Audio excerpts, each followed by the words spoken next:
सभी पत्रकार साथियों को मेरी नमस्कार और राम राम।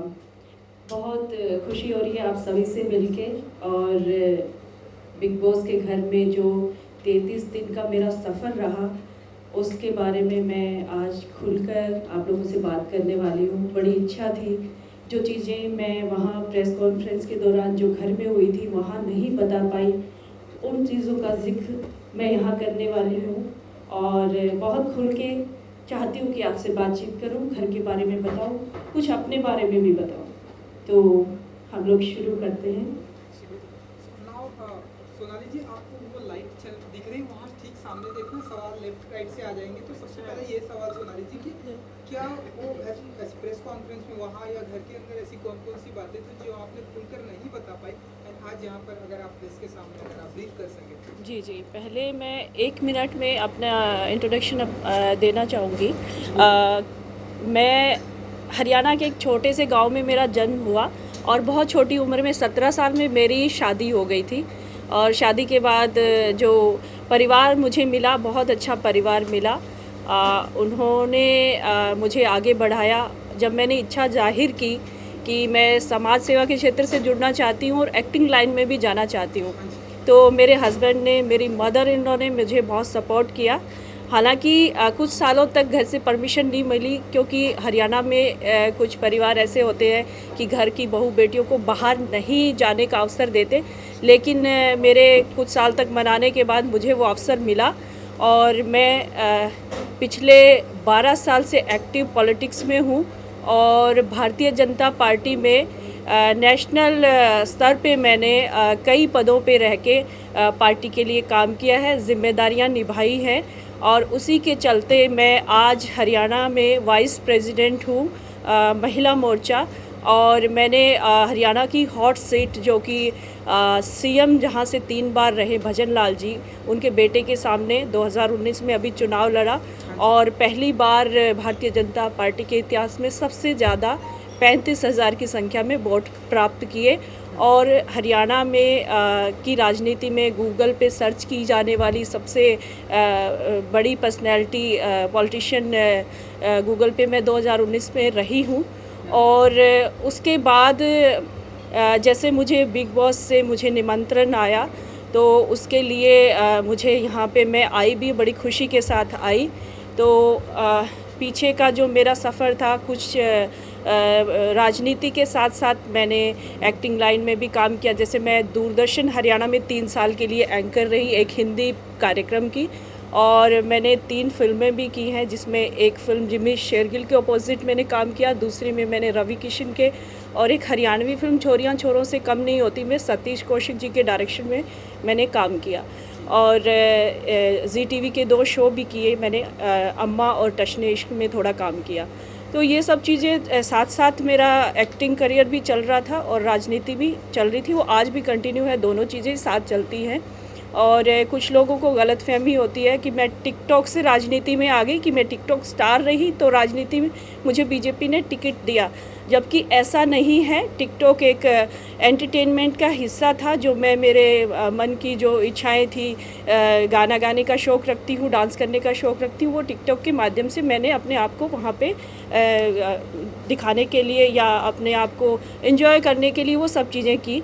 और अब जब बिग बॉस के घर में मुझे जाने का अवसर मिला, तो मुझे जो जीवन में पहले कभी एक्सपीरियंस नहीं रहा, वो चीज़ें मैंने वहाँ दिखाई भी दी और मुझे कुछ सीखने को भी मिला। और मुझे लगता है कहीं ना कहीं मुझे एक मजबूती भी मिली शो में जाने से। और शो के बारे में अलग अलग तरह की अफवाहें हमने सुनी थी कि पहले से प्लान होता है, कुछ चीज़ें ऐसी होती हैं, लेकिन ऐसा कुछ नहीं है, क्योंकि मैं थोड़ा सा अलग दुनिया से आई हूँ। क्योंकि यहाँ एंटरटेनमेंट जगत के लोग हैं, वो तो वाकिफ़ हैं इन चीज़ों से, लेकिन हमारे जैसे लोगों को ये चीज़ें मालूम नहीं थी। हम विश्वास करते थे कि शो में ऐसा होता है कि किसी को ज़्यादा तवज्जो दी जाती है या किसी के लिए ऐसा कुछ किया जाता है, तो मुझे नहीं लगता ये चीज़ें हैं, क्योंकि शो में सब एक बराबर हैं और वहाँ पे सिर्फ आपको घर के अंदर ले जाके छोड़ दिया जाता है, बाकी आपको ही करना होता है कुछ। और जैसे कि आपका पहला सवाल मेरे से ये है कि जब प्रेस के दौरान वहाँ पे मैं खुल के नहीं बता पाई, वो जो चीज़ें हैं वो मैं आपसे शेयर करना चाहूँगी। उस दिन एक टास्क मिला था कि न्यूज़पेपर में जो पर्सनैलिटी सबसे ज़्यादा वहाँ पे पॉपुलर है बाहर के लोगों के बीच में कौन होगा। तो वहाँ पे डिस्कशन जो हुआ उसमें सबसे पहले रुबीना जी हर टास्क की फ़ाइल पढ़ती है, जैसे उनको काम दिया जाता है, सब लोग उनको मानते भी कि हाँ चलो अच्छा पढ़ती, हिंदी और इंग्लिश उनकी काफ़ी अच्छी है, तो उस वजह से उनको टास्क फ़ाइल पढ़ने को दी जाती है। तो उस समय जैसे मेरा ज़िक्र आया 5 नंबर पे। 5 नंबर पे राखी ने कहा कि दीदी को होना चाहिए। आपको क्या लगता है कि वो हमारे फील्ड से नहीं है, तो वो क्या उनकी चर्चा नहीं हो रही होगी? या उनकी चर्चा तो इस विषय भी हो रही होगी कि एक पॉलिटिशियन है और बिग बॉस के घर में एंटर किया है, तो इसी से वो सुर्खियों में आई होंगी। तो उनको 5 नंबर से मेरे से पहले मेरे ख्याल से रहना चाहिए। उसके बाद राहुल और अली ने मुझे सपोर्ट किया इसमें, लेकिन रुबीना जी के द्वारा इसको इग्नोर कर दिया गया। उन्होंने कहा नहीं, हम नहीं मानते इनकी चर्चा हो रही होगी, क्योंकि ये बहुत लास्ट में आई हैं और बाकी लोगों की ज़्यादा चर्चाएं रही होंगी, क्योंकि 4 महीने से सब चल रहा है। तो वहाँ पे मैं ज़्यादा कुछ मैंने बोला नहीं। मुझे लगा कि चलिए ठीक है, ये लोग ज़्यादा पॉपुलर हैं तो इनको इनकी तस्वीरें यहाँ पे लगनी चाहिए, उसको छोड़ दिया गया। लेकिन बिग बॉस हमेशा ये कहते हैं कि टास्क को पूरा करे, वो टास्क पूरा नहीं हो पाया। लेकिन काम्या जी जब वहाँ पहुँची, पत्रकारों ने बातचीत की, उसके बाद फिर उस टास्क को पूरा करने के लिए काम्या जी ने बोला, क्योंकि बिग बॉस ने आदेश किया था कि इसको पूरा करें। 9 लोगों की तस्वीरें थी, 10वां सिर्फ मैं बची थी, तो मेरा फ़ोटो कहाँ लगना चाहिए, काम्या जी ने ये कहा। तो उसमें फिर सब लोग उठ खड़े हुए। अर्शी खान ने सिर्फ बोला कि सोनाली जी को होना चाहिए, इनमें से किसी एक जगह पे आप इनके बारे में हम अपनी राय देना चाहते हैं। लेकिन उसमें किसी की सुनी नहीं गई, क्योंकि रुबीना जी ने फिर से घुमा दिया मुद्दे को और उसको वहीं क्लोज़ कर दिया। तो मेरा ये सोचना है कि काम्या जी को उस बात पे ज़ोर देना चाहिए था कि इस टास्क को, जब मुझे दिया गया है ये कार्यक्रम, तो इस टास्क को मैं पूरा करूं। तो वहाँ पे थोड़ा सा मुझे इग्नोर किया गया। और दूसरा, मुझसे सवाल पूछे गए, उसमें 3 सवाल थे, शायद खाना फेंकने वाली बात है एक, और उसमें मुझे क्लियर नहीं करने दिया गया, जिसमें रुबीना जी, अर्शी खान, ये लोग पीछे से बोलने लगे।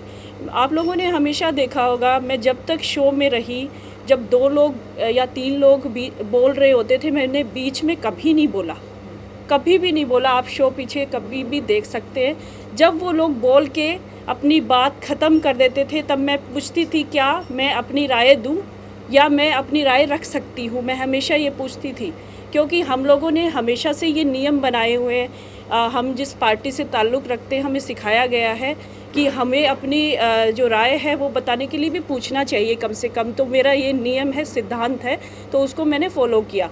तो वहाँ पे जैसे मुझे अगर बोलने का अवसर मुझे ही मिला था, तो उसमें रुबीना जी और अर्शी खान को बीच में नहीं कूदना चाहिए था। मुझे वहाँ पे मेरी बात को क्लियर नहीं करने दिया गया। जो रोटी वाला मामला था, जो डस्टबिन की बात थी, अगर आप लोग उसमें खुल के जानना चाहते हैं तो एक पॉइंट है जो मैं बताना चाहती हूँ। उसमें हुआ ऐसे कि वहाँ पे खाना जो था, हमेशा अच्छे से राशन आता, सब ठीक ठाक था। लेकिन लास्ट में कैप्टनसी का जो टास्क था उसको ख़त्म ही कर दिया गया कि कैप्टनसी के लिए अभी कोई टास्क नहीं होगा, अब खाने के लिए होगा। आपको खाना तभी मिलेगा जब आप टास्क पूरा करेंगे, नहीं तो आपको लिमिट में कुछ चीज़ें दी जाएंगी और उन्हीं में आपको गुजर बसर करना पड़ेगा। तो उसमें थोड़ा आटा रखा हुआ था सुबह के लिए भी, रात में सबके लिए एक एक रोटी बननी थी। और मैं हमेशा दाल चावल नहीं खाती थी, क्योंकि मैं जिस एरिया से आती हूँ वहाँ दाल चावल कम खाए जाते हैं, वहाँ रोटी सब्ज़ी खाई जाती है, लस्सी दूध ज़्यादा लिया जाता है। तो वो मैंने कहा कि मैं दोपहर को एक रोटी खाई थी, तो मुझे भूख लगी है, मैं बना लेती हूँ। मैंने अली, राहुल और इन लोगों से, जो मेरे दोस्त थे, मैंने कहा, तो उन लोगों ने कहा बना लो, आप खा लो, कोई बात नहीं। क्योंकि वहाँ पे हर कोई, पहले जैसे अर्शी खान रात में सबके सोने के बाद अपना खाना बनाती थी, विकास भी अलग से अपना खाना हमेशा अलग से बनाता है। और मुझे लगा कि मुझे भी जिसकी ड्यूटी है, कोई बात नहीं, एक रोटी मैं अपनी बना लूँगी। तो उसमें मैंने उस दिन रोटी बनाई, और जैसे ही अर्शी खान की ड्यूटी थी रात में डिनर बनाने की, उसने मुझे रोटी बनाते हुए जैसे ही देखा तो वो बहुत ज़्यादा तिल मिला गई और मेरे ऊपर चढ़ गई पूरी तरह से कि मुझे मतलब ऐसा फ़ील हुआ कि ये लड़की मुझे दोस्त मानती है, मैं इसको दोस्त मानती हूँ, एक बेड पे सोते हैं। तो इसने मेरे साथ मुझे हर्ट किया, इसने एक रोटी के लिए। तो दुख होना स्टार्ट हो गया था मुझे, क्योंकि जो भी बंदा या जो इंसान हम रेगुलर लाइफ में देखते हैं, कोई किसी से जुड़ता है, अगर मुझे पानी चाहिए, अगर कोई इंसान किसी के साथ जुड़ा है, अगर वो भावुक है, अगर वो अच्छा इंसान है, तो उसके आंसू ज़रूर निकलते हैं। अगर किसी के लिए दिल में दर्द नहीं होता, सम्मान नहीं होता, तो वो नहीं रोता कभी भी। जो कठोर होता है वो कभी नहीं रोता। तो मैं खाना खाते खाते मेरे आंसू निकलने लगे, मैं रोने लग गई थी। लेकिन अर्शी खान को उससे सब्र नहीं आया कि मैं रो रही हूँ, भी वो मतलब मुझे कहने से बाज आए। उसने कहना बंद नहीं किया, अरे आपने तो इतना आटा ले लिया, आपने ये कर दिया, वो कर दिया, मुझे बनाना था, मेरी ड्यूटी थी, आपने कैसे हाथ लगाया। ये सब चीज़ें वहाँ होने लग गई, तो जिससे मुझे दुख हुआ। और मैंने वो जो प्लेट थी, उसमें एक पराठे की एक बाइट बची थी, जो राखी ने मुझे पराठा दिया था कि दीदी आप खा लो और सुबह मुझे इसके बदले पराठा दे देना। तो वो उसके बदले में मैं पराठा वो खा रही थी, रोटी मैं अपनी ख़त्म कर चुकी थी। तो उसको मैंने ले जाके और उस प्लेट को साफ़ करने के लिए उसमें डाला था, क्योंकि घर में नियम बना था कि जो भी खाना अपना ख़त्म करेगा, चाहे उसमें कुछ भी बचे, डस्टबिन में क्लीन करके पानी से साफ़ करके प्लेट रखेगा, ताकि बर्तन साफ़ करने वाले को गंदगी महसूस ना हो। ये घर में नियम बनाया गया था। हम जब बाहर होते हैं या अपने घरों में होते हैं, हम गाय को रोटी खिला देते हैं, बचा हुआ खाना होता है हम जानवरों को खिलाते हैं। लेकिन बिग बॉस के घर में एक खाने के लिए डस्टबिन बना था, खाने के लिए, जिसमें हम अपना जो खाना होता है बचा हुआ वो डालते हैं। वहाँ गाय भैंस नहीं बंधी है जिसको मैं खिला देती। मेरे संस्कार नहीं है कि मैं कूड़े में खाना डालूं। मुझे वो डस्टबिन था, शुरू से बताया गया था ये डस्टबिन है गीला, इसमें जो हमारा झूठा खाना बचता है वो हम इसमें डालते हैं और ये बाहर चला जाता है। तो वो रिस्पेक्ट के साथ होता है, उसमें खाना हर कोई डालता था। मैंने देखा हर किसी ने अपनी प्लेट साफ़ करके उसमें डाली है। अर्शी खान ने 3-3 दिन अपने पराठे फ्रिज में, थाली में मटन भी रखा है, रोटी भी रखी है, चावल भी रखा, वो सारा डाला उसमें और फिर उसको प्लेट को साफ़ किया कि मेरी प्लेट है, मैं साफ़ करके रख रही हूँ। रुबीना ने 15 रोटियाँ मेरे सामने डाली है डस्टबिन में, तब खाने का अपमान नहीं हुआ था। इस चीज़ को मुझे क्लियर नहीं करने दिया गया। वो डस्टबिन सिर्फ उसी के लिए था। उस डस्टबिन में जो हमारा झूठा खाना या वेस्ट अनाज था वो चला जाता था, वो उसके लिए था। तो इसमें मैंने खाने का अपमान किया, कहाँ मैं खाने का अपमान करने के लिए ज़िम्मेदार हूँ? आप लोगों से सवाल पूछ रही हूँ। मुझे टारगेट किया गया, मुझे रुबीना जी के द्वारा, निक्की के द्वारा। निक्की कैसे आई? निक्की को उस समय टास्क मिला हुआ था लाइव रहने का 1 घंटा, आप लोगों ने देखा होगा। निक्की वो कर रही थी, निक्की को पॉइंट चाहिए थे क्योंकि वो कुछ खास कर नहीं पा रही थी। उसको बीच में जैसे अर्शी खान ने उकसाया, अर्शी ने कहा रुबीना जी देखो खाना वेस्ट कर दिया, खाना है नहीं। अरे तू मुझे रुलाती नहीं तो वो एक बाइट मेरे पेट में जाता ना, मैं किसी को नहीं देती वो, क्योंकि मुझे भूख लगी थी। मैं दाल चावल नहीं खाती हूँ, मैं अपनी रोटी और पराठा मैंने ही खाना था, मैं किसी को बिल्कुल नहीं देती। मैंने खाने का अपमान नहीं किया। मेरा जो हलक से नहीं नीचे उतरा रोते समय, वो मैंने अपना नियम पूरा किया था। वहाँ पे जो नियम बिग बॉस ने बनाए हैं, जो प्लेट को साफ़ करने वाला, वो मकसद था, ना कि खाने का अपमान। वो बाइट रुबीना जी मुझे बार बार कह रही थी वो मैं खा लेती। रुबीना जी जो ढंग से किसी से बात नहीं करती, वो खा कैसे लेती? उनके अंदर इतना घमंड है, वो कैसे खा लेती? उन्होंने उस दिन क्यों नहीं खाया जब निक्की ने अपना झूठा खाने का बॉक्स, जो वीकेंड पे बाहर से मंगवाया जाता है खाना, वो बचा था, वो क्यों नहीं सेव करके रखा? वो खा लेती। जब मैंने निक्की को सुबह से मैं कह रही थी निक्की ये जो वेस्ट खाना है इसको उठा लो, तो निक्की ने मेरे से उसके लिए कि झगड़ा हो मैं कुछ करूं, क्योंकि सलमान जी ने वीकेंड का वार चल रहा था, उसका शूट चल रहा था।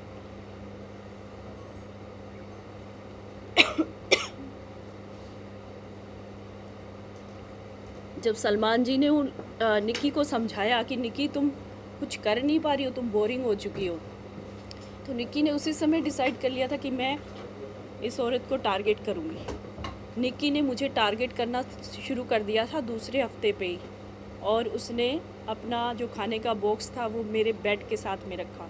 हर किसी को अपना अपना बेड मिला हुआ था, निक्की को मेरे से दूर बेड मिला हुआ था। वो चाहती तो किसी और के बेड के पास रख सकती थी, वो चाहती तो किचन एरिया में रख सकती थी, लेकिन उसको मुझसे झगड़ा चाहिए था। और मैंने कहा भाई मैं जहाँ पे सोती हूँ वहाँ मैं अपनी चप्पलें खोलूँगी और वहीं खाना पड़ा है, तो मेरे चप्पल के साथ खाना पड़ा है, मैं कैसे सहन करूँगी? और मैं रात में सोऊंगी तो वो खाना स्मेल करेगा। तो उसके लिए मैंने बार बार निक्की को कहा, और अगर निक्की मेरे साथ अच्छी होती तो मैं खाना खुद उठा के रख देती, लेकिन निक्की मेरे साथ अच्छी नहीं थी। वो मुझे बार बार कहती थी घटिया औरत, हु इज़ शी, कहाँ से आई है, क्या करने आई है शो में, इसको बाहर निकालो। बार बार निक्की के यही शब्द मेरे लिए होते थे, आप लोगों ने सुना भी होगा। तो मेरे साथ वहाँ पे भेदभाव बहुत हुआ, मैं अकेली पड़ गई थी बिल्कुल। रुबीना जी ने मुझे बहुत सम्मान दिया पहले, कि उन्होंने कहा भी सोनाली जी आप बहुत अच्छी हैं, ये लोग आपको ख़राब कर देंगे, इनकी बातों में मत आना। लेकिन रुबीना जी ने ही बाद में मुझे टारगेट बनाया, जिनको रुबीना जी को मैं बाहर से देख के गई थी शो में कि बहुत अच्छी महिला है, और रुबीना जी ही मुझे लगता है कि आगे तक जाएंगी, शो जीतेगी। लेकिन रुबीना जी ने 2 हफ्ते के बाद मुझे टारगेट करना शुरू किया। रोटी वाला मामला हो, चाहे वो मेरा नाम फाड़ने वाला मामला हो, वो बीच में आई, उसमें भी हर काम में वो बीच में आई, जबकि उनके आने का कोई मतलब ही नहीं था उसमें। और निक्की ने भी मेरे साथ किया, तो पूरी तरह से मेरे साथ भेदभाव हुआ शो में, और मुझे हर्ट किया गया काफ़ी, और मुझे परेशानियां हुई काफ़ी, क्योंकि मैं बहुत ज़्यादा भावुक हूँ। और जाते ही मैं सबके साथ इतना जुड़ गई थी, 2 हफ्ते तक मुझे ऐसे लगा था कि सब मेरा परिवार है, और जैसे मैं घर पे रहती हूँ मेरे घर के लोग हैं, उनसे मुझे प्यार मिला, और मैंने भी उनको बहुत प्यार दिया। और सबके लिए अगर मुझे किसी के बारे में दुख हुआ तो मेरे आंसू भी निकले। तो ये सारी चीज़ें वहाँ पे हुई, और भी कई किस्से हैं जो आप लोगों ने देखे हैं, जिनको मैं क्लियर करना चाहती हूँ। अगर आप उनमें से कुछ पूछना चाहें तो आप मुझसे पूछ सकते हैं। सोनाली जी, एक बात बताइए, आप ये बोल रही हैं आपको लोगों ने टारगेट किया और आपको काफ़ी ज़्यादा परेशान किया, लेकिन बदले में आपने भी तो उनके साथ काफ़ी कुछ ऐसा किया जो नहीं करना चाहिए था। जैसा कि आपने रुबीना जी को गालियाँ दी हैं और धमकियाँ दी उनके हस्बैंड को, उनको दुनिया उनको कि भाई बाहर आओ तो मैं देखती हूँ। हाँ, तो क्या ये जस्टिफाई अभी है आपके लिए कि पहले मैं क्लियर करना चाहती हूँ धमकी वाली बात को। आज तक मुझे किसी ने बताया नहीं और ना ही दिखाया कि मैंने किसको धमकी दी, क्योंकि मैंने धमकी दी नहीं है, उस बात को बनाया गया है। धमकी का वाला मामला मैं बताती हूँ।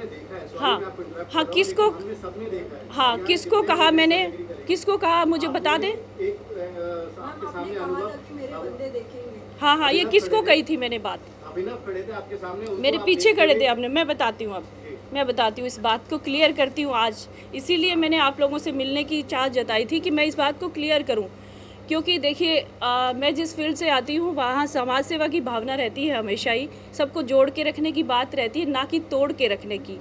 तो जब मैं शो में आई तो उस समय वीकेंड पे सलमान जी का बर्थडे आ रहा था और उसकी शूट की तैयारियां हो रही थी। सबको गाने मिले परफॉर्मेंस के लिए, लेकिन मुझे नहीं मिला। एजाज जी भी मेरे साथ थे, एजाज जी को डायलॉग मिला, तो मैंने एजाज जी को बोला, एजाज जी मैं सलमान जी को इतना पसंद करती हूँ, उन्हीं के लिए मैं शो में आई हूँ, और उन्हीं के गानों पे सबको परफॉर्मेंस करने का मौका मिल रहा है, लेकिन मुझे नहीं मिल रहा।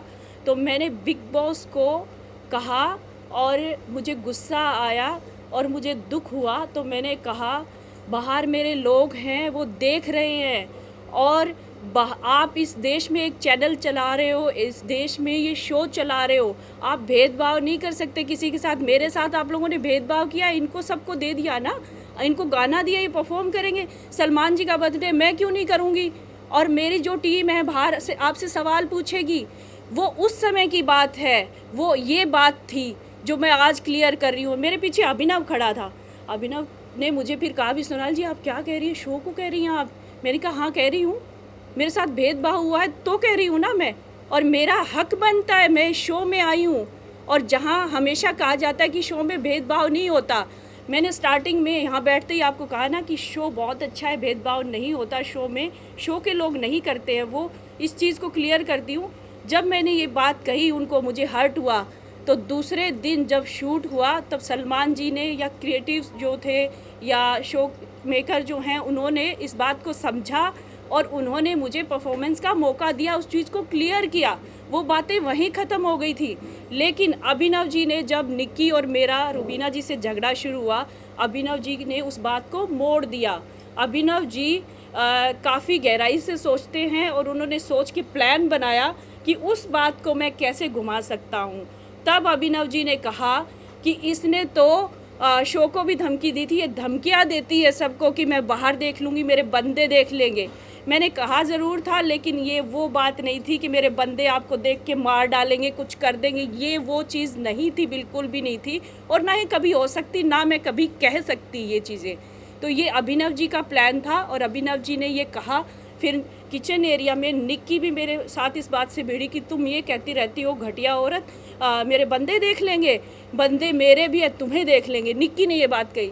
फिर अली और राहुल मेरे पास में खड़े थे। फिर मैंने कहा, मैं रोने भी लगी थी इस बात में। मैंने कहा, अली मैंने कभी नहीं बोला कि मेरे बंदे देख लेंगे, ये लोग क्यों कह रहे हैं बार बार मुझे, अभिनव क्यों कह रहा है? तो उन्होंने बताया कि मैम क्या पता आपने कह दिया। मैंने कहा बिल्कुल नहीं कहा। तो अली ने मुझे कहा, अब इनको बोलो कि नहीं कहा था, लेकिन अब कह रही हूँ। तो मैंने गुस्से में बोला, अब तक तो नहीं कहा, ठीक है कह रही हूँ। अली के मजाकिया उसमें लहजे में कहा था, और वो बात उनके बार बार मुझे मेंटली टॉर्चर करने के बाद ये हुई थी कि हाँ तुम लोग कह रहे हो तो ठीक है। मैंने कभी नहीं कहा ये बात, आज मैं क्लियर कर रही हूँ। आप शो पूरा एपिसोड उठा के देखिए, मैंने किसी को सामने ऐसे कोई खड़ा है, चाहे निक्की या रुबीना है, कि मेरे बंदे तुझे देख ले, ऐसे कभी नहीं हुआ। आपके सामने कभी आ ही नहीं सकता, क्योंकि मैंने कहा ही नहीं था। इस सोनाली जी, आपकी जो जर्नी रही है उसमें एक वीकेंड का वार हमने देखा जहाँ पर आप शो के एपिसोड के एंड में आते सलमान सर से कहती हैं कि सर आप तो मुझसे कोई बात ही नहीं करते, पूरे वीकेंड के वार में आप हर कंटेस्टेंट से बात करते हैं लेकिन मुझसे बात नहीं करते। और उसी वीकेंड के वार के बाद के जितने भी एपिसोड आए, हमने देखा कि आपकी जो प्रक्रिया रही, चाहे वो फाइट्स हो, चाहे टास्क में आपका बिहेवियर हो, या राशन या अन्य को लेकर जितने भी इश्यूज हुए, उन सब में उस वीकेंड के बाद ही आपकी जो प्रक्रिया है वो सामने आई। तो क्या ये इसीलिए था क्योंकि आपको ऐसा लग रहा था कि शायद आपको इम्पोर्टेंस नहीं मिल रहा है या फिर आप दिख नहीं रही है, तो उसकी वजह क्या रही कि शुरू में ऐसा नहीं हुआ और बाद में हुआ? शुरू में देखिए, मेरी स्टार्टिंग में सबसे ज़्यादा बात होती थी अभिनव जी से। जब मैं बैठती थी तो अभिनव जी मुझे कहते थे जो जिसकी पर्सनैलिटी होती है वो वही दिखाता है, तो सोनाली जी आप इनके चक्कर में मत आ जाना, झगड़ा वगड़ा मत करना, आप झगड़े वाली नहीं हो, आप सबको मतलब सबसे प्यार करती हो, सबके साथ अच्छा आपका बर्ताव है। तो मैंने यही कहा, मुझे सब लोग अच्छे लगते हैं और सब कितना रिस्पेक्ट करते हैं मुझे, मैं किसी से झगड़ा कर ही नहीं सकती। तो मुझे 2 हफ्ते मुझे समझने में लगे, और उसमें वीकेंड पे जैसे सलमान जी आए तो मैंने पूछा भी, जो मेरे मन में होता है मैं कह देती हूँ अगले को। तो मुझे लगा सलमान जी, मैंने कहा आप तो मेरा नाम तो लेते ही नहीं हो, दूसरी बार हो गया। तो उन्होंने ये बात क्लियर भी की कि आप अच्छा जा रही हैं, आप कुछ गलत करेंगी तो मैं कह दूंगा, आप गलत करेंगी तब मैं कह दूंगा। और उससे नेक्स्ट वीकेंड पे जब मेरा और रुबीना का जो झगड़ा हुआ था, उसमें उन्होंने मुझे बताई भी ये बात और मैंने माना भी उसको। लेकिन वो जो बात थी, मैंने रुबीना को गाली नहीं दी थी, क्योंकि मेरा जिसने नाम फाड़ा था मैं उसको उगलवाना चाहती थी कि किसने फाड़ा, और मुझे पता था निक्की ने फाड़ा है, वो चिल्ला के आएगी, फिर मैं उससे बोलूँगी भाई मेरे सामने फाड़ती तो मैं उसका जवाब देती, मेरी पीठ के पीछे तुम ये करते हो, कभी मेरा फ़ोटो फाड़ के फेंकते हो, कभी मेरा नाम फाड़ते हो। तो ये चीज़ें, उसमें ऐसा था कि निक्की बार बार जैसे अपने गेम को आगे बढ़ाने के लिए या शो में टिके रहने के लिए, पहले रुबीना के साथ नहीं थी, आज रुबीना के साथ खड़ी है। तो उसमें रुबीना को भी कहीं ना कहीं अपना वोट बैंक बढ़ाने के लिए एक साथी की ज़रूरत है। अभिनव के साथ साथ निक्की और आती है तो वो स्ट्रॉन्ग होती है। तो निक्की के फेवर में बोलने के लिए, निक्की को प्रूव करने के लिए ये बात कि मैं तुम्हारे साथ हूँ, तो रुबीना मुझ पे चिल्लाई और कहा कि हाँ मैंने फाड़ा है। मुझे पता था उसने नहीं फाड़ा है। तो ये चीज़ें, और आज तक क्या शो में किसी ने गाली नहीं दी है क्या? अगर हम किसी से लड़ाई झगड़े करते हैं तो फूल थोड़े ना बरसते हैं। लड़ाई झगड़ा होगा, किसी का नाम तोड़ा जाएगा, हम उसका जवाब तो देते हैं ना। मैं इतनी कमज़ोर भी नहीं हूँ कि चुपचाप रो के हर चीज़ सुन लूँ। अगर अन्याय होता है तो उसका जवाब मुझे देना ही है। अगर घर वाले मेरे साथ अच्छे हैं तो मैं अच्छा बर्ताव करूँगी। और जिस दिन उन्होंने मेरे साथ शुरू किसने किया? निक्की ने, फ़ोटो फाड़ने को लेके। तो सलमान जी के कहने से मैंने लड़ाई झगड़ा नहीं किया, मेरे साथ मैं टारगेट हुई उनकी, मेरे साथ करना शुरू किया उन लोगों ने, ये उसका जवाब था, ना कि सलमान जी के कहने पे। ये आप लोगों ने भी क्लियर देखा हो। क्या मैंने फ़ोटो फाड़ा था निक्की का? निक्की ने किया ना शुरू मेरे साथ। खाने का उसने बॉक्स रखा ना मेरे बेड के पास, मैं तो नहीं गई थी उसके पास झगड़ा करने। मैं तो निक्की से प्यार से ही बात करती थी हमेशा, लेकिन उसकी तरफ से आता था हुशी घटिया औरत, बेवकूफ़ औरत, इसको गेम समझ में नहीं आता। मुझे गेम सारा समझ में आता था, बनाने को प्लान मैं भी बना सकती थी, प्लान करके चीज़ें कर सकती थी, खेल सकती थी, लेकिन मेरा नेचर ऐसा नहीं था कि मैं किसी के साथ ऐसा बर्ताव करूं। इसलिए मैं बड़ा सिंपल तरीके से चल रही थी, मुझे ज़रूरत ही नहीं थी करने की, मुझे शो में टिकने के लिए नहीं। आज भी मैं खुश हूँ, मुझे 4 हफ्ते बाद निकाला गया, मैं 2 हफ्ते बाद निकलती तो भी खुश थी। मुझे ऐसा नहीं है कि हाय मैं मरी जा रही हूँ, मुझे शो में आगे बढ़ना है, ऐसा बिल्कुल नहीं है। मेरा जैसा व्यक्तित्व है उसको मैंने दर्शाया, और मैं अगर भावुक हूँ, अपनों से प्यार करती हूँ, तो दूसरी तरफ अगर गलत होता है तो मेरा एग्रेशन भी दिखता है, और मैं गलत चीज़ें कभी बर्दाश्त नहीं करती। चलिए सोनाली जी, क्योंकि अब आप घर से बाहर आ गए हैं, तो अगर आप कितने टाइम आप घर के अंदर थी, अगर आप बता सकें कि आप कौन होगा बिग बॉस का विनर, अगर आप अब तक की जो आपकी जर्नी रही आपके अनुसार, अगर आप बता सकें। देखिए, जब मैं शो में एंटर किया था उससे पहले मैंने कुछ एपिसोड देखे थे, बहुत अच्छे से देखे थे, समझा भी सब चीज़ों को। तो मुझे रुबीना जी से बेस्ट कोई नहीं लगा, राहुल वैद्य से बेस्ट नहीं लगा। ये 2 लोग इतने स्ट्रॉन्ग मुझे लगे। और मैंने घर के अंदर फिर जाके मैंने जैसे एजाज को मैं बहुत बुरा मानती थी जाने से पहले, कि ये क्या बंदा है, अजीब है, हर जगह मतलब मुंह फाड़ के चिल्लाता रहता है और हर जगह झगड़े में घुस जाता है और फिर अलग बैठा रहता है। तो उसका जो बर्ताव था मुझे बहुत ही मतलब ख़राब लगता था।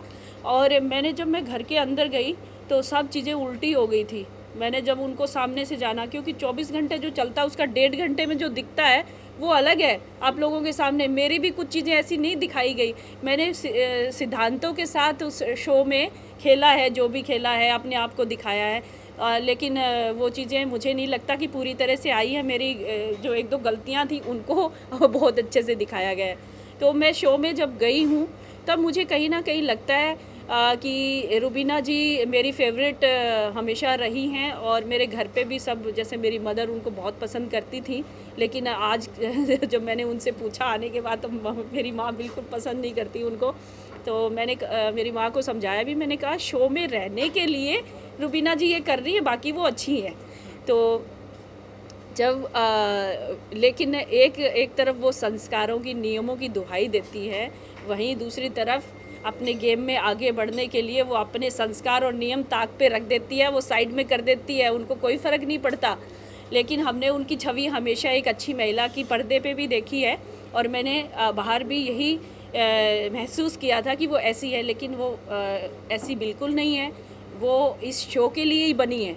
रुबीना जी के बारे में कहूँगी, वो इस शो के लिए बनी है। वो ऐसी महिला है, वो इतनी चतुर है, बहुत चतुर महिला है वो। और जब कहीं फरेब करना हो तो तुरंत फरेब करती है, पता भी नहीं चलने देती। बाद में समझ में आता है अरे ये इतना बड़ा फरेब कर गई आपके साथ।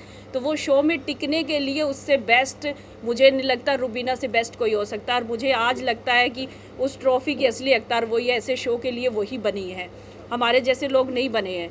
दूसरा, राहुल को मैं स्ट्रॉन्ग मानती थी, लेकिन राहुल कहीं ना कहीं उसके फरेब के आगे दब जाता है। राहुल साफ़ सुथरे तरीके से खेलता, वो फरेब नहीं कर सकता। वो अपनी बात अच्छे ढंग से रखता है, अच्छे को अच्छा, बुरे को बुरा बताता है, लेकिन ऐसे लोग शो में आगे नहीं बढ़ सकते। तो राहुल को मैं कहीं ना कहीं चाहती थी कि राहुल ट्रॉफ़ी जीते, लेकिन मैं राहुल आज तुमसे कहना चाहती हूँ, राहुल तुम रुबीना के फरेब के आगे इतना भी नहीं चल पाओगे। और बाकी जैसे अली का है मैटर, अली बड़ा सोच समझ के खेलता है और अपना शारीरिक बल भी इस्तेमाल करता है, लेकिन रुबीना के फरेब के आगे कोई कुछ भी नहीं है। जो अभिनव को सारा दिन घुमाती, अपने लिए इस्तेमाल कर लिया उसने अभिनव को, जिनका डाइवोर्स होने वाला था, वो लोग अलग हो चुके थे, फिर भी वो दोनों लोग साथ में आए और हर एक पल अभिनव जी ने रुबीना जी का साथ दिया है। उन्होंने अपने आप को पीछे किया है रुबीना जी को आगे बढ़ाने के लिए।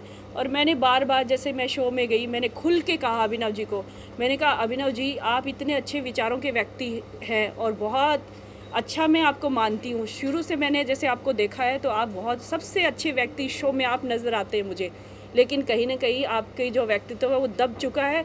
रुबीना जी के आगे, आप उनको आगे बढ़ाने के लिए अपने आप को खो चुके हो।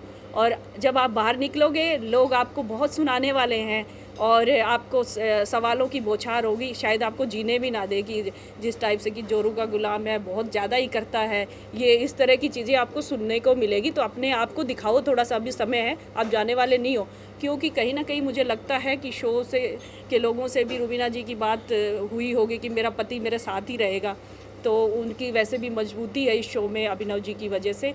तो अभिनव जी अभी आप लोगों ने देखा होगा कि पिछले 3-4 हफ्ते से अपने आप को दिखाने लगे हैं और बड़ा एग्रेसिव हो जाते हैं, किसी भी झगड़े में पहले नहीं होते थे। तो ये बात बिल्कुल सच है कि रुबीना जी मुझे लगती है कि वो आगे तक जाएगी, और क्यों ना जाए, जो वो इतने अच्छे ढंग से इतनी चतुराई से खेल रही है। जहाँ पे उनको किसी को लगता है कि इसको आउट करना, उसको टारगेट करती है, जैसे मुझे किया उन्होंने टारगेट। चाहे वो रोटी वाला मामला हो, उसमें तो कुछ नहीं है, खुद रोटी डाल रही है 15 रोटी, फिर मुझे कह रही है एक टुकड़ा डाल दिया तो उसको बात को इतना बड़ा बना दिया। मुझे कहती है अपना VIP पन अपने पास में रख, ये तेरा नहीं चलेगा। मैंने क्या किया, मैं तो बड़ा डाउन टू अर्थ हूँ, मेरे को तो बड़ा सिंपल तरीके से रहती हूँ, सबके साथ बड़े प्यार से रहती हूँ। मैंने वहाँ ऐसा कुछ नहीं दिखाया कि मैं VIP हूँ या मैं पावरफुल महिला हूँ, मैंने ऐसा कुछ नहीं दिखाया। लेकिन रुबीना जी को मुझसे इनसिक्योरिटी हुई कहीं ना कहीं, क्योंकि मैं नियमों के साथ चलती थी। उन्हें लगता था कि मेरी चतुराई से मैं ये लोगों को दिखा रही हूँ कि मैं नियमों के साथ चलती हूँ, संस्कारों के साथ चलती हूँ। वो कहीं ना कहीं उसमें मैं रुबीना से आगे जा रही थी। रुबीना को लग रहा था कि इसको निकालना चाहिए हमें यहाँ से, तो उसने मुझे टारगेट किया। और ये आपके सामने है ये चीज़ें। तो आप पूरी रुबीना जी को की बात हुई होगी शो के मेकर्स के साथ या क्रिएटिव टीम के साथ अभिनव को रखने के लिए, इसका मतलब हम ये समझे कि वो बायस्ड है? देखिए, ये मेरी सोच है, ये नहीं भी हो सकता है। मैं शायद कह रही हूँ कि ये हो सकता है, क्योंकि अब बहुत सारी ऐसी सिचुएशन आई, अभिनव जी कुछ भी नहीं कर रहे थे फिर भी टिके हैं शो में, कुछ भी नहीं कर रहे थे फिर भी टिके हैं। लोग देखना चाहते हैं, लोग उसमें शो में लड़ाई झगड़े देखना चाहते हैं, उन्हीं को वोट करते हैं जो थोड़ा सा अपने आप को खुल के दिखाते हैं वहाँ पे। लेकिन अभिनव जी को कैसे सेफ रहे इतने दिनों तक, तो उससे मुझे थोड़ा सा डाउट होता है। अच्छा सोनाली जी, क्योंकि अब आप घर के बाहर हैं, हमारे बीच में आप, अब जो आने वाले दिनों में अब आप अपने पॉलिटिकल करियर पर ध्यान देंगी या फिर आप कोई फिल्में पर ध्यान देंगी, कोई म्यूज़िक वीडियो, कि म्यूज़िक वीडियो का बहुत ही ट्रेंड है, आप बताइए अब हमें किस अंदाज में, किस अवतार में दिखाई देंगी सोनाली? देखिए, मैं शुरू से ही जैसे आपको बताया कि दोनों चीज़ें मेरी हमेशा साथ साथ चली हैं, और अभी भी मैं चाहती हूँ कि राजनीति के साथ साथ इसको भी मैं कंटिन्यू करूँ।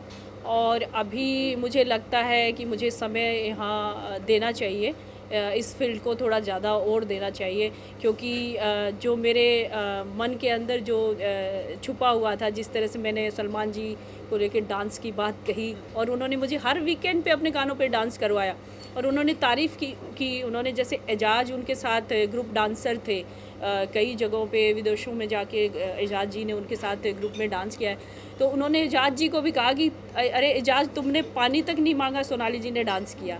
तो मेरे लिए बहुत बड़ा मतलब बात है सलमान जी का कहना। तो मुझे लगता है कि जो मेरी प्रतिभा है और मुझे अपने आप पे, जो मैं आज तक समाज सेवा से जुड़ी हूँ, अपने आप पे कभी ध्यान नहीं दे पाई। तो आप लोगों को मेरा लुक चेंज लग रहा होगा, तो मैंने अपना लुक, कल मैं पार्लर गई, मैं पार्लर नहीं जाती हूँ, मैं कल पार्लर भी गई हूँ, अपना लुक में थोड़ा चेंज किया है, और मैं सच में करने वाली हूँ, अच्छा करने वाली हूँ। मैं जिम भी ज्वाइन करने वाली हूँ, अपना वेट थोड़ा कम करूँगी, अपने आप को और फिट करूँगी, और इस फील्ड के लिए अच्छा काम करने वाली हूँ, और मुझे ऑफ़र भी आने लगे हैं। तो मुझे लगता है कि लोग मुझे कहीं ना कहीं पसंद करते हैं। और जैसे हार्डी संधू जो गए थे, तो उन्होंने मुझे कहा था कि सोनाल जी आप बहुत खूबसूरत है। तो मुझे लगता है कि मैं थोड़ी ठीक ठाक भी दिखती हूँ, मुझे थोड़ा बहुत डांस भी आता है, और मैं जैसे मुझे अच्छा काम मिला तो मैं वो सब करने वाली हूँ, छोड़ूंगी नहीं अब। सोनाली जी, क्योंकि आप पॉलिटिकल करियर से आते हैं, इससे भी मेरा एक सवाल ये है कि अभी कल अगर आपने न्यूज़ देखी होगी, कल जो कुछ भी हुआ पंजाब, क्योंकि आप हरियाणा से आती है, पंजाब के किसानों ने जो कुछ भी किया, लाल किले पर अपनी तरीके से झंडा फहराया पूरे देश में, इस तरह की बात आप कैसे देखती हैं? और आप मानती हैं कि एक देखिए, आप एक अलग है, इस तरह से जाके लाल किले पर झंडा फहराना इस तरह से कितना सही है आपके अनुसार? देखिए, इस बारे में मैं ज़्यादा कुछ नहीं कह पाऊँगी, क्योंकि जहाँ से हम जुड़े हुए हैं और आज जहाँ मैं बैठी हूँ, दोनों ही अलग चीज़ें हैं।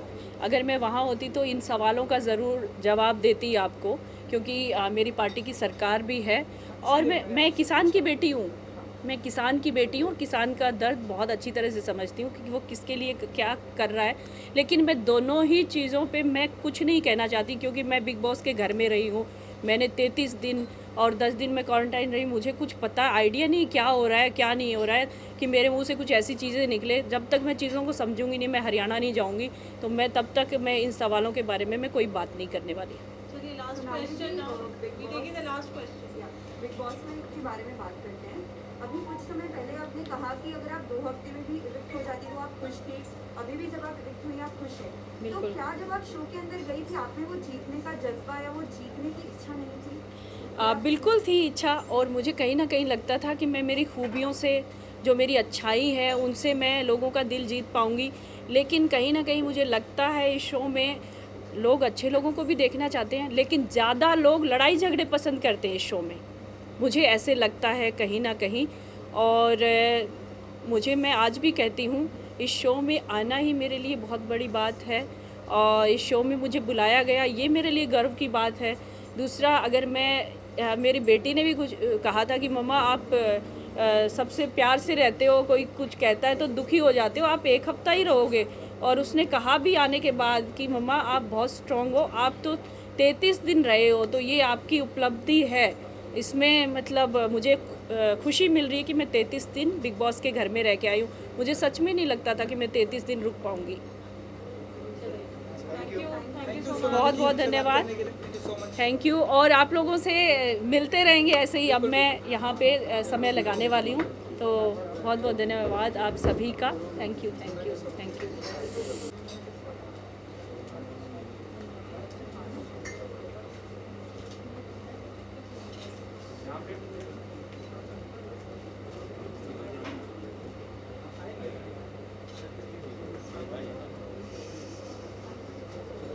चलिए अभी डन। मैडम इनके लिए फोटो मैडम यहाँ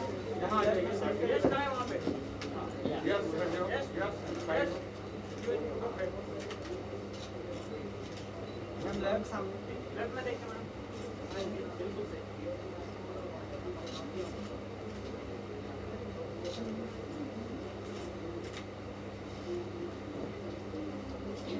चलिए थैंक यू।